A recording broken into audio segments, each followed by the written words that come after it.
Praise God. इसी के नाम में आप सबकी सलामती हो। आप जहाँ जहाँ हमें देख रहे हैं, हम ईमान लाते हैं कि आप सब ठीक हैं, खैरियत से हैं। मिसाली गिराना की एक और जबरदस्त एपिसोड के साथ हम आपके हुजूर में हाजिर हैं। और हम ईमान लाते हैं कि सारी एपिसोड की तरह ये एपिसोड भी आपके लिए बरकत का, तरक्की का, खुशी का वास्ता होगी। मैं आपका होस्ट पास्टर शौकत सदीक अपने साथ प्रेज गॉड। यीशु मसीह के नाम में आप सबकी सलामती हो। हम उम्मीद करते हैं कि ये एपिसोड भी आपके लिए ज़बरदस्त एपिसोड होगी, क्योंकि इसमें हमारे साथ मौजूद हैं खुदा के ज़बरदस्त खादिम पास्टर अजीम मकबूल। पास्टर साहब, हम आपको वेलकम करते हैं मिजाजी घराने के एक और एपिसोड में, और इनके साथ इनकी मिसेज हैं साइमा अजीम। सिस्टर, आपको भी वेलकम करते हैं। मैं आपका होस्ट पास्टर शौकत सदीक, और मेरे साथ एज यूजुअल मौजूद हैं हाइजा तारिक। आज आपको प्रोग्राम मिसाली घराना में खुशामदीद कहते हैं। Praise God. पास्टर अजीम मकबूल, जी सर, आप इस्लामाबाद में खिदमत कर रहे हैं। जी, चर्च का नाम बताइए। हमारे चर्च का नाम ग्रेट हार्वेस्ट विजन चर्च है, और शार्ट में हम इसे GHV चर्च कहते हैं। GHV चर्च जी, और H9 में ये लोकेटेड है, जहाँ मैं खिदमत कर रहा हूँ। Praise God, praise God. आपकी शादी को कितना अरसा हो गया? शादी वाला सवाल पे पहले भी थोड़ा जोक हो गया, तो शादी को अभी हमारी 16 साल हो गए हैं। Praise God, praise God. कितने बच्चे हैं? एक बेटी है 10 साल की। 10 साल की एक बेटी है। जब शादी हुई उस वक़्त आप ईमानदार थे, या बाद में खुदा उनको कबूल किया? शख्सी गवाही और उसके बाद फिर शादी, और शादी के जो चैलेंजेस आपने फेस किए दोनों ने मिल के, उनके बारे में थोड़ा बताइए प्लीज़। अच्छा, बताना ये चाहता हूँ, खुदा का शुक्र है कि एक ईमानदार घराने से मेरा तल्लक है, और लोगों की गवाहियाँ होती हैं तरह तरह से कि मैं यहाँ से निकल के वहाँ से निकल के खुदा में आ गया। लेकिन खुदा का ये ख़ास फजल है कि मैं ये समझता हूँ, जब से मैंने आँख खोली तब से खुदावन में अपने घराने को पाया, और खुद भी खुदावन में। और संडे स्कूल से हमने टीचिंग देना शुरू की, और खुद मैं यूथ में खिदमत करता रहा, और यूथ ही से मेरी खिदमत का स्टार्ट हुआ है। एज ए यूथ लीडर मैं G7 के अंदर खुदा के काम को करता रहा। PGA चर्च में हम होते थे। तो खुदा का शुक्र करते हैं कि उसने हमें जवानी में चुना, और यूथ के अंदर मैंने लैंप फेलोशिप के साथ काफ़ी काम किया यूथ में। उस वक्त दौर था, सोशल मीडिया नहीं था, और फिज़िकली इश्तिहार लगाने पड़ते थे, और पूरी पूरी रात दीवारों इश्तिहार पे लगाने पड़ते थे, बैनर्स लगाने पड़ते थे। तो वो दौर हमने देखा है, मेहनत की है, और उन मेहनतों का ये समर है। हमारे बुजुर्गों की दुआएं हैं कि खुदा हमें अपने खेत में इस्तेमाल कर रहे हैं। Praise God. फिर तो आप शादी से पहले ही ईमानदार थे, और उसके बाद शादी हुई। जी, शादी को 16 साल हो गए हैं। 15 साल, 16वां शुरू है 16वां चल रहा है जी, 2010। कितनी बार लड़ाई हुई है 15 साल 16 सालों में? कभी इन्होंने मौका नहीं दिया लड़ाई करने का। उन्होंने मौका नहीं दिया, हाँ जी, और आपने मौका लिया नहीं?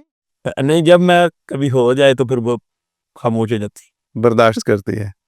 तो ये पाकिस्तानी स्टाइल है कि खातून को बर्दाश्त करना है। नहीं, सारी नहीं करती, आजकल बड़ा काम खराब है। या बिल्कुल पास्टर जी, ये तो आपने बहुत अच्छी बात की कि आपने कभी लड़ाई का मौका नहीं दिया। तो यही बात नहीं, आप इन्होंने लड़ाई का मौका नहीं दिया, मैं कर जाता हूँ। तो आप हमें बताएं कि वाकई सच कह रहे हैं कि कभी इन्होंने लड़ाई का मौका नहीं दिया, या आपने कभी इनसे लड़ाई करने की कोशिश की ही नहीं? ये सच है कि मैंने ही कभी मौका नहीं दिया, और अगर कभी हो भी जाए तो यही होता है कि ज़्यादातर बर्दाश्त करना अच्छी बात है। कभी ये करते हैं, कभी मैं, और अगर होता है तो वो थर्ड पर्सन की वजह से होता है। वैसे अपनी कोई लड़ाई नहीं होती, और शुक्र है खुदावंद का कि 15 साल कैसे गुजर गए कोई पता नहीं चला। बड़े अच्छे गुजरे, क्योंकि मैं भी एक ईमानदार घराना से थी, ये भी, और अच्छा रहा कि हम खुदावंद में चलते रहे, और अब भी ऐसे ही है। बिल्कुल सिस्टर, ये तो आपने बहुत अच्छी बात कही कि अज़दवाज हमेशा किसी तीसरे शख्स की वजह से बर्बाद होता है। तो क्या ये तीसरा शख्स ज़रूरी है कि कोई बाहर का हो, या घर का भी एक शख्स हो सकता है जो आपके अज़दवाज को ख़राब कर सकता है? हाँ, ज़रूर हो सकता है, लेकिन ये है कि कभी फैमिली में से होता है, कभी बाहर से। लेकिन हमें खुद जो है ना, दोनों को सोचना होता है कि ये बंदा अगर बाहर से आ चुका है, इसकी बात सुने ज़रूर, लेकिन उस पे अमल खुद करना है आप लोगों ने। तो ये बात है कि अपने दोनों को ही डिसाइड करना होता है। बिल्कुल ऐसी ही बात है। अगर आप अपने अज़दवाज को महफ़ूज़ रखना चाहते हैं तो एक-दूसरे पर यकीन करें, ना कि किसी बाहर वाले शख़्स पे आप यकीन करें। पास्टर जी, मुझे ये बताइए कि किस तरह आपने किसी तीसरे बंदे को इजाज़त नहीं दी कि वो आपके अज़दवाज में मदाखलत करे? हालाँकि हमारा मुआशरा, सोसाइटी जिस माहौल में हम रहते हैं, हर तीसरा बंदा आके आपको समझाता है, मशवरे देता है, ऐब-जोई करता है। किस तरह इन चीज़ों पे आपने गलबा पाया? शुरू में हमें भी मुश्किल थी जब अज़दवाज का शुरू था, तो जो बंदा मेरी साइड की बात करता मुझे लगता शायद ये, लेकिन अक्सर फिर जब हम अकेले होते बातचीत होती कि क्या ये ऐसा था?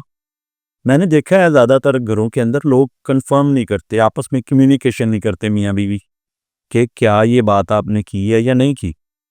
तो अगर कम्युनिकेट कर लिया जाए तो मेरा ख़्याल है काफ़ी सारी चीज़ें क्लियर हो जाती हैं। और दूसरी चीज़ ट्रस्ट को डेवलप करें एक-दूसरे पे। खुदा ने आपको एक किया है और मेरा ज़ाती कहना ये है कि कोई भी औरत अपना घर ख़राब करना नहीं चाहती। फिर हमने जब कम्युनिकेट करना शुरू किया तो काफ़ी बेहतरी आई। और दूसरी जो मेन चीज़ है वो खुदावंद खुदा है।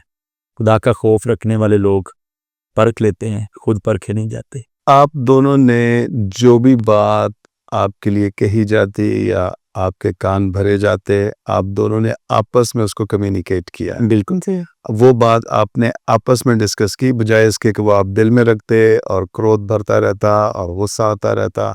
उस चीज़ को आपने डिस्कस किया और उसको क्लियर कर लिया। और यही बात यहाँ तक महदूद नहीं है, मुझसे छोटे मेरे 5 भाई, हमारी भाइयों की बड़ी अच्छी कम्युनिकेशन है। वेरी खानदान के लोग अक्सर भाइयों को एक दूसरे में वो करने की कोशिश करते हैं कि यार आपका ये भाई आपके लिए ये कह रहा है, और हम भाइयों की आदत है, हम बड़े गौर से अगले की बात को सुनते हैं, लेकिन हम फिर आपस में कम्युनिकेट करते हैं कि क्या ये बात सही है और अगर आपने कही है तो क्यों कही है। Very good, very good. अजीज़ों, इस कपल से हम ये सीख रहे हैं, ख़ानदानों में बातें होती हैं, होती रहेंगी, ये कभी स्टॉप नहीं होंगी। लेकिन अगर मियाँ और बीवी की कम्युनिकेशन आपस में अच्छी है, वो आपस में क्लियर हैं, वो एक दूसरे पर शक नहीं करते हैं, एक दूसरे पर बहतान नहीं लगाते हैं और वो शरीर को मौका नहीं देते हैं कि वो उनके अज़दवाज में आके मदाखलत कर सके। आप लोग, हम सब ये सीख रहे हैं कि अगर कोई बात आपके कानों में पड़ती है, अगर कोई तीसरा आके मदाखलत करता है, तो उसका बेहतरीन हल ये है कि आप आपस में कम्युनिकेट करें, उस बात को डिस्कस करें। हस्बैंड एंड वाइफ एक दूसरे पर शक ना करें, बल्कि बैठें और उस चीज़ को डिस्कस करें। Wonderful, wonderful. मुझे ये बताइए कि अगर किसी ख़ानदान में, ये तो बाहर की बात हो गई, जो जो घर के हमारे मामलात हैं, सास है, नंद है, देवर हैं, देवरानियाँ, जेठानियाँ, इन चीज़ों को कैसे डील किया जा सकता है? ये मेरा ख्याल है नॉर्मल लाइफ के अंदर, यानी कि कह देना होता है कि जी कुछ नहीं होता, तो ये चलता रहता है छोटा मोटा।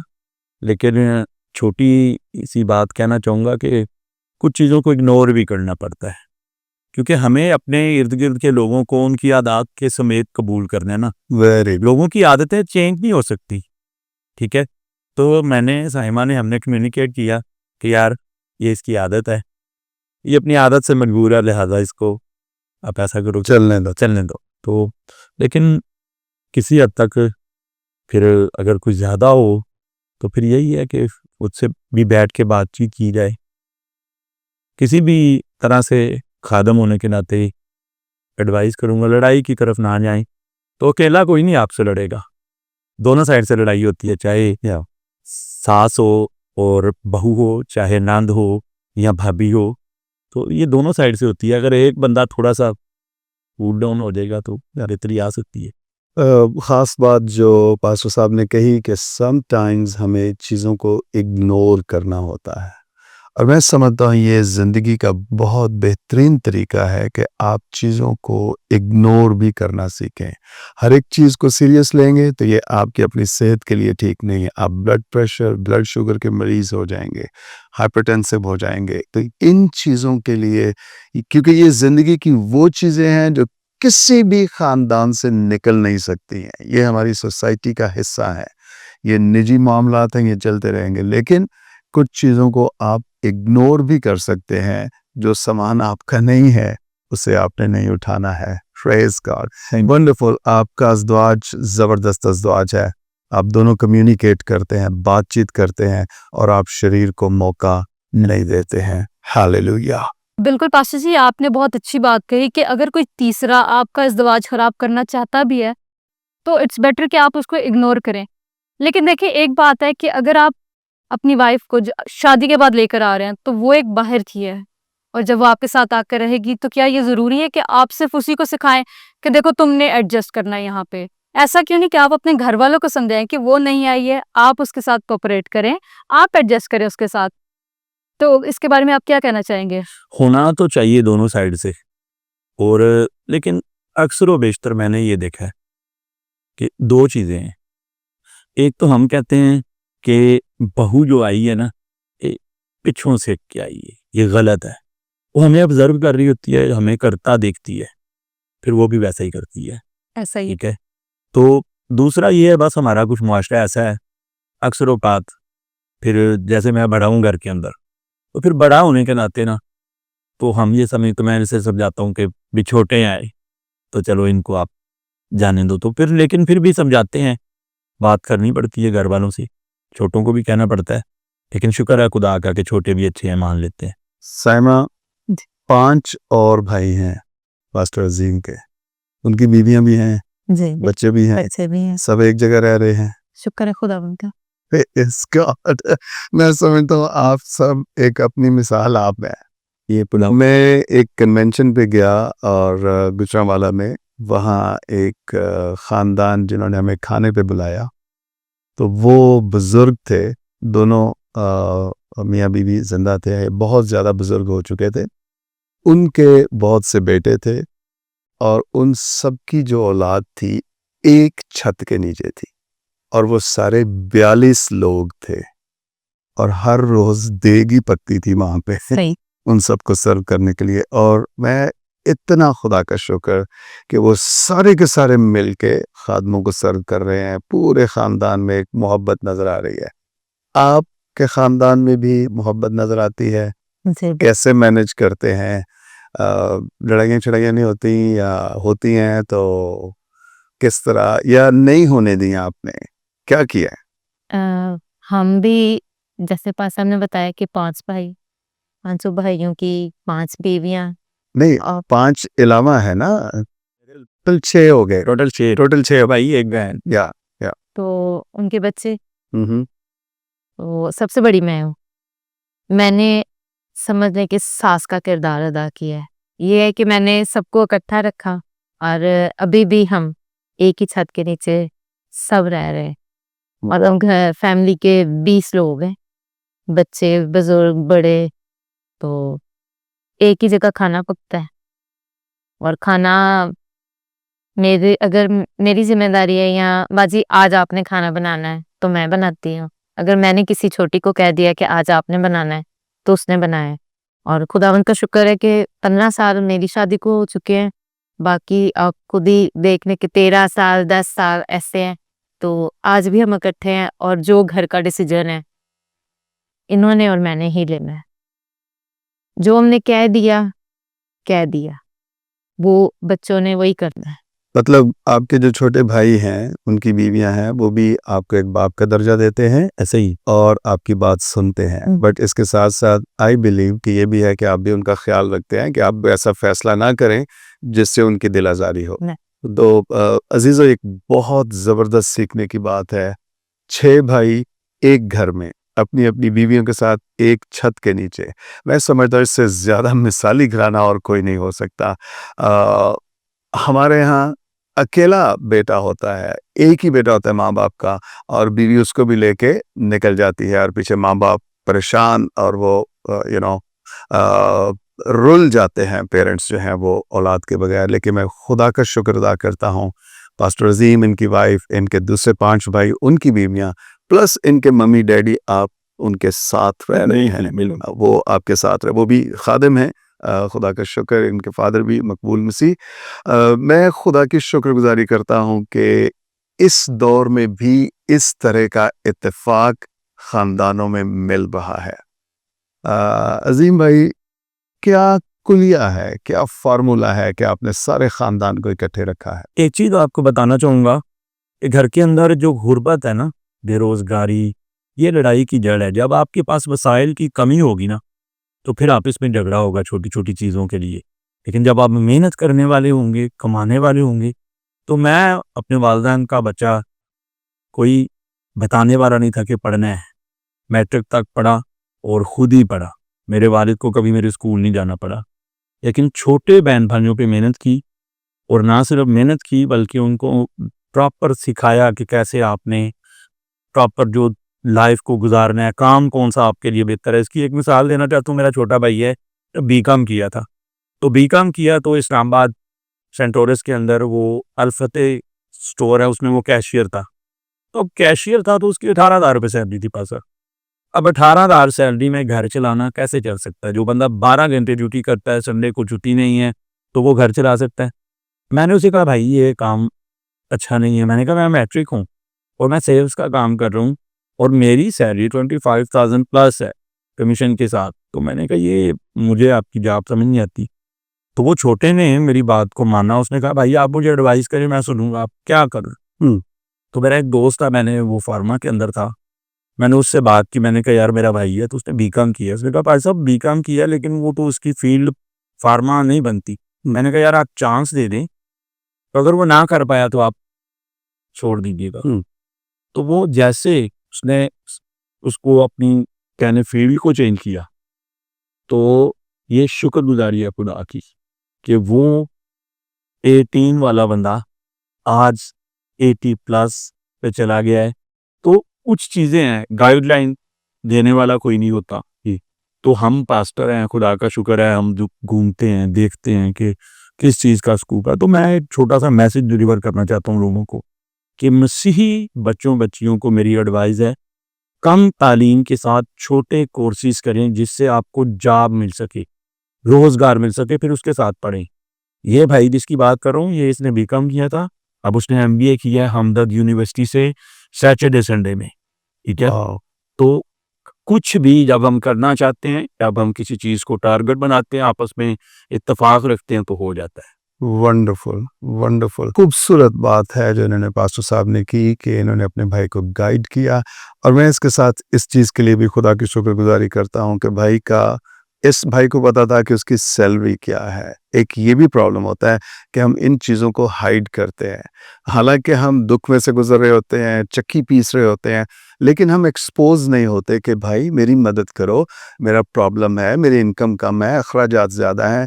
उस चक्की में पिसना कबूल करते हैं, लेकिन हम किसी की मदद लेना, एडवाइस लेना कबूल नहीं करते हैं। तो जब बड़े भाई को पता चला कि मेरे भाई की सैलरी बहुत कम है, उन्होंने उसको एडवाइस दिया, और शुक्रगुजारी है कि उसने उस एडवाइस को कबूल किया, अपनी जॉब को स्विच किया, और इसके साथ-साथ पढ़ाई में भी मेहनत की, और एक जो ग्रेजुएट बंदा था, आज वो मास्टर्स डिग्री होल्डर है। छोटा भाई मेरा एक है, वो आईकॉम कर रहा था, तो कॉलेज छोड़ के, तो मेरे एक भाई का सैलून है E11 1 के अंदर, तो कॉलेज छोड़ के उसने सैलून में भी काम किया है, वाह, और साथ में उन 2 सालों में वो पूरा सैलून में भी ट्रेंड हो गया। वाह, वाह! टेक्निकल हैंड हो गया। तो मैं कहूँगा कि कुछ ना कुछ करें, छोटे-छोटे कोर्सेज़। भतीजे हैं हमारे, उन्होंने eye technician, ECG technician, X-ray technician ये कोर्सेज़ किए हैं, और वो काम करते हैं सारे, और साथ-साथ सारे मास्टर लेवल पे गए हैं, पढ़ाई छोड़ी नहीं है। Very good, very good. और बाइबल की आयत है कि जो मेहनती का हाथ है वो उसे दौलतमंद बना देता है। तो आप मेहनत करेंगे, वो किसी भी एरिया में हो, किसी भी सेक्टर में हो, खुदा का वादा आपकी जिंदगी में पूरा होगा। हालेलुया। तो सिस्टर, मैं आपसे पूछना चाहूँगी कि जैसे पास्टर जी ने बताया कि इनके और 5 भाई हैं, तो जिसको मिला के आप 6 भाई और 6 बहुएँ हैं। वैसे कहते हैं एक मैदान में 2 तलवारें नहीं रह सकती, और यहाँ पे 6 तलवारें एक साथ रह रही हैं। तो आप बताएँगे कि आप एक्सपीरियंस कैसा है? कभी लड़ाई झगड़ा हुआ हो, या अगर हुआ भी है तो किस तरह से उसको ख़त्म किया जाता है? जब मेरी शादी हुई तो स्टार्ट में 1-2 बात हुई। मैं घर गई, मैंने अम्मी से डिस्कस किया, तो अम्मी ने कहा कि भई हमारी तरफ ऐसी बातें लेके नहीं आना आपने, आप जा सकते हैं। मुझे समझ आया कि यहाँ मेरी सुनवाई नहीं है। उन्होंने कहा, जी जो है ना वही अच्छा है, वो आपका घर है, और सबसे बड़ी बात कि हमारा दामाद अच्छा है। मैंने कहा ठीक है। फिर मैं जब घर गई तो मैंने यही सोचा कि नहीं, मेरा घर है, मैंने ही इसको देखना है और करना है। उसके बाद मैंने कभी भी उनसे कोई बात नहीं डिस्कस की। फिर मैंने छोटे वाले देवर की शादी की, उसकी बीवी आई, तो आज तक हमारी कोई लड़ाई नहीं हुई। उसको शादी को तकरीबन 13 साल हो चुके हैं। Very nice. मैंने कभी उसको अगर कोई बात की है तो वो चुप रही है, कभी उससे नहीं कोई बात की वैसे। और वैसे ज्यादातर मैंने भी कोई बात नहीं की उसके साथ, क्योंकि हमारा ये था कि बाजी जैसा करेंगी मैं वैसे करूंगी, बाजी जहाँ जाएंगी मैं वैसे ही जाऊंगी। उसको ये था। फिर तीसरी वाली आई तो वो जॉब करती थी, लेकिन उसने भी कोई बात नहीं की, क्योंकि मैंने कभी किसी से बात की ही नहीं थी। तो वो मेरे साथ वो भी बात नहीं थी करती। खाना था तो टाइम पे बन जाता था। जब वो जॉब से वापस आती तो अपना हिस्से का काम वो खुद ही कर लेती थी, कहना नहीं था पड़ता। फिर बाद में हमारे जो ट्विंस भाई हैं उनकी शादी की, उनके मिसेस भी ऐसे ही थे। फिर छठे वाली की शादी की, वो जॉब करती है, उसका अपना सैलून है, तो वो भी ऐसे ही है। लेकिन सबसे मेन जो बात है कि कभी मैंने ही बात नहीं की तो वो कैसे करेंगी। बिल्कुल, आप तो एक रोल मॉडल है सबके लिए, और एक सास का किरदार आप अभी से निभा रही हैं, तो ये बहुत अच्छी बात है सिस्टर। एक चीज़ ऐड करना चाहूँगा कि छोटी-छोटी चीज़ें ना, जब हम अपनी एक दूसरे की छोटी-छोटी ज़रूरतों का ख्याल रखते हैं ना, तो मेरा ख्याल है मौका नहीं मिलता। तो हम बड़े होने के नाते हम दोनों मियाँ-बीवी अपने इन छोटे भाइयों को बच्चों की तरह रखते हैं, भाभियों को, और उनकी बर्थडेज़, ऐसी चीज़ें छोटे-छोटे उनके जो आ जाते हैं, ये त्यौहार आ जाते हैं, तो ख्याल करते हैं, तो वो प्यार करते हैं सारे। तो वो ये हर बात की शेयरिंग हमसे करते हैं, हम दोनों से करते हैं। कोई भी काम हो, बात हो तो हमसे शेयर करते हैं। Very nice. अगर कुछ हम अपनी बेटी के लिए लाए हैं तो उनके बच्चों के लिए भी लाए हैं। अगर हम अपने लिए लाए हैं तो उनके लिए भी लाए हैं। तो इस ऐसे फिर एक दूसरे का ध्यान रखने से मेरा नहीं ख्याल कि घराने में लड़ाई होती है। मैं समझता हूँ ये बड़ी ही ज़बरदस्त मिसाल है, ख़ास तौर पे जब आप बड़े होते हैं और आप अपने छोटे बहन भाइयों को स्पेस देते हैं, आप उनका ट्रस्ट डेवलप करते हैं कि वो अपना दिल आपके सामने खोल सकें।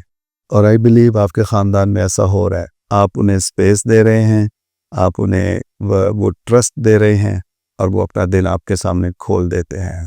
प्लस आप उन्हें अपने बच्चों की तरह डील कर रहे हैं, ना कि भाई और भाभी की तरह। तो जब उन्हें आपसे बड़े भाई बड़ी भाभी होते हुए जब आपसे माँ और बाप वाला प्यार मिलेगा तो वो क्यों झगड़ेंगे आपसे, क्यों लड़ेंगे। प्लस आप उनका ख्याल रखते हैं। तो मैं पर्सनली, आप सब भी जो देख रहे हैं, हम सब ये सीख रहे हैं कि बड़े होते हुए आपको छोटों का ख्याल रखना है, प्लस उन पर शफ़क़त का हाथ रखना है। आई बिलीव इससे लड़ाइयाँ नहीं होंगी। और एक चीज़ हम पहले सीख चुके हैं, अगर कभी कोई थोड़ा बहुत हो भी तो आपने उसे इग्नोर करना है, नज़रअंदाज करना है, बिल्कुल ऐसे ही जैसे खुदावंद हर रोज़ हमारी खताएं गुनाह मुआफ़ करता है, हमें भी एक दूसरे के गुनाह मुआफ़ करने हैं। हालेलुया। पास्टर साहब, मुझे बताइए कैसे आपने निजात का तजर्बा किया? थोड़ी मिनिस्ट्री की बात करते हैं। मैं आपको पहले बता चुका हूँ कि जब यूथ में थे तो काम कर रहे थे, तो हम समझते थे कि यार ये काम हम कर रहे हैं, ये बड़ा अच्छा है। यूथ की मीटिंग को चलाना, मीटिंग प्रेज़ाइड करना, और यहाँ तक कि पादरी साहब नहीं है, शुक्रगुजारी की इबादत लेना, जनाजे करवाना। लेकिन जब बात आती ना प्रैक्टिकली एज ए पास्टर खिदमत करने की या ऑर्डेन होने की, तो मैं कहता पादरी साहब ये खिदमत बहुत मुश्किल है। मुझे नहीं लगता लोग पता नहीं कैसे इसको इतना आसान ले लेते हैं। मैं ये समझता था कि ये बड़ी जिम्मेदारी है, बहुत बड़ी। तो खुदा का फजल मुझ पर हुआ है। पीनिया से खुदा के खादम आए और छोटी सी मीटिंग थी हमारी, बिल्कुल स्मॉल मीटिंग, और 33% हम उसमें मौजूद थे। वो कलाम सुना रहे थे, तो कलाम उन्होंने सुनाया तो वो कलाम दिल को छू गया। लेकिन जब उसने सुनाना शुरू किया, मैंने कहा यार ये मुझे क्या सुना रहा है। तो कलाम क्या था कि यीशु मसीह गधे के बच्चे पर सवार होकर यरूशलेम के अंदर दाखिल होते हैं, तो वो खुदा का खादम जब वो सुनाना शुरू हुआ, मैं एक चंगा काम शुरू किया सो हर खजूरां दे तुम्हार असी आई सुनने आ, तो ये दूर से आया, कीनिया से ये सुनाने में आया। लेकिन फिर अचानक से जब उसने उस कलाम को शेयर करना शुरू किया तो खुदा ने मुझसे बात की। वाह! उसने कहा कि मैं आपकी बात, यीशु की बात नहीं आपको बताने लगा, मैं बात बताने लगा उस गधे की, उसको किस तरह से उस दुनिया में इज्जत मिली जिस पर यीशु सवार हो गया। और अगर यीशु एक जानवर पर सवारी कर लेता, लोग दूर से उसको देखने आते थे उस गधे को कि इस पर यीशु सवार हुआ था। तो उसके रास्तों में जब लोग कपड़े बिछा रहे थे, तो बिछा तो यीशु के लिए रहे थे, लेकिन गधा समझ रहा था कि ये इज्जत, ये तरकीम, ये मकाम मुझे मिल रहा है। तो यूं ही जब हम खुदावन के लिए कुछ करते हैं ना, तो फिर खुदा हमें एक और तरह से नए तरीके से इस्तेमाल करता है। और जिस बात पे उन्होंने बिल्कुल जोर दिया ना, वो यही था जो मेरी जिंदगी के अंदर था कि फलाना बंदा सही खिदमतकार नहीं है। तो उन्होंने चैलेंज दिया कि अगर कोई सही नहीं कर रहा तो फिर आप करके दिखाओ। तो खुदा का शुक्र करता हूँ, फिर मैं निकला और अभी पासबानी खिदमत को 11वां साल है, तो अपने हिस्से का काम कर रहे हैं, रूहों की निजात का लोगों को लेके चल रहे हैं। Wonderful wonderful. पाकिस्तानी स्टाइल यही है, हम पैमाना पकड़ा हुआ है और हम तोल रहे हैं कि कौन ठीक कर रहा है, कौन नहीं, कौन ठीक नहीं कर रहा। लेकिन बात यह है कि अगर कोई ठीक नहीं कर रहा तो आप ठीक करके दिखाएं। वो नहीं है, वो नहीं है, लेकिन हम एक दूसरे को काट रहे हैं, एक दूसरे को तोल रहे हैं।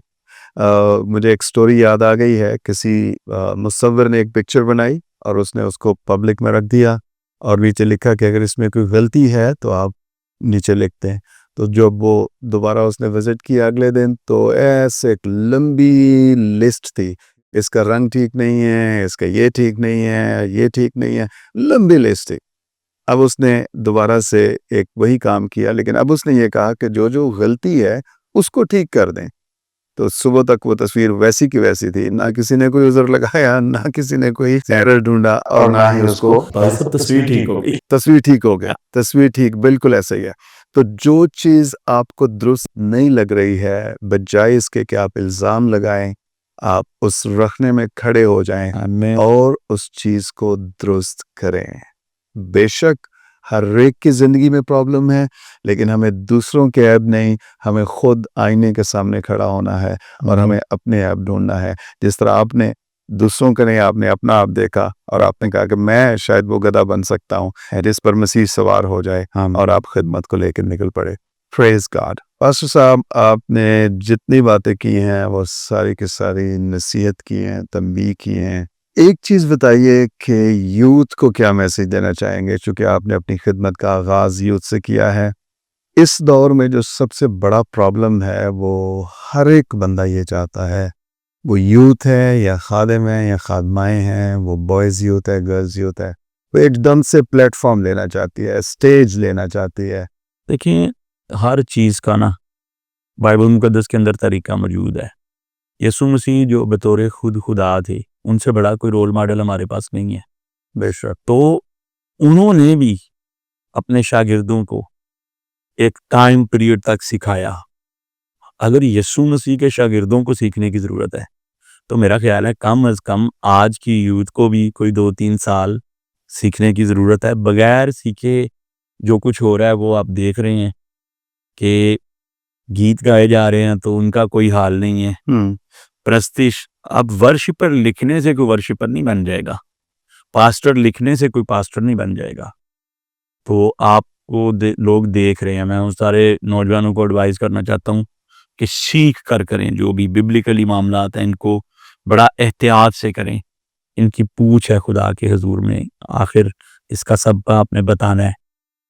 ये नौजवानों के लिए मैसेज है कि ये ज़रूर इन चीज़ों को वो नज़रअंदाज ना करें, बिब्लिकल चीज़ों को, कि बस हो रहा है, लोग कह रहे हैं वाह वाह, काफ़ी नहीं है। या आमीन। मतलब रातों रात कुछ नहीं हो सकता, आपको इंतज़ार करना है, वेट करना है, अपने वक्त का इंतज़ार करना है। बिलखुसूस जो वासु साहब ने कहा कि यूथ को इंतज़ार करना है, सीखना है, ये बहुत ज़रूरी है। अगर बगैर सीखे आगे बढ़ गए तो फिर जो उनकी अगली नस्ल होगी उसका सीखना कहाँ से होगा, उन्हें कौन सिखाएगा?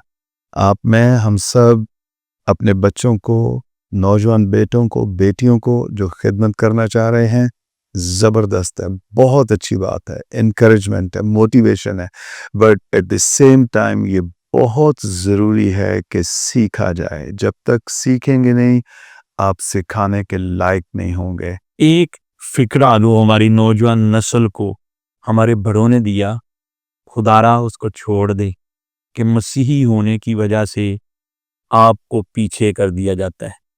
मैं आपको मोटिवेट करना चाहता हूँ कि पाकिस्तान के अंदर ब्रिगेडियर, मेजर, डॉक्टर एमबीबीएस और इंस्पेक्टर, जिसे आप एसएचओ कहते हैं, सारे मसीही मौजूद हैं और उनको किसी ने रोका नहीं है, उन्होंने मेहनत की है।